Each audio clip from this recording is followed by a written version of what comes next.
என் அப்பா கொஞ்சம் ஃபிட்டு, எங்க அம்மா ரொம்ப ஸ்ட்ரிக்ட்.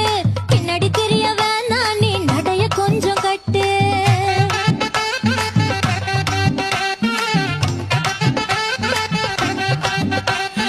வண்டி மாட பூட்டி அந்த வாய்க்கா ஓர ஓட்டி ஊரை சுத்தி காட்டி உன்னை கூட்டின்னு போறேன் ஸ்வீட்டி.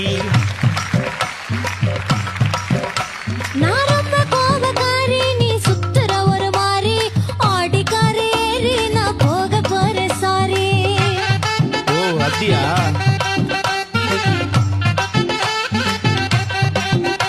நான் வைக்க மாட்டேன் தாடி, நீ வேணா எனக்கு போடி. இந்த மாமாவை தான் தேடி உன் தங்கச்சி வர ஓடி.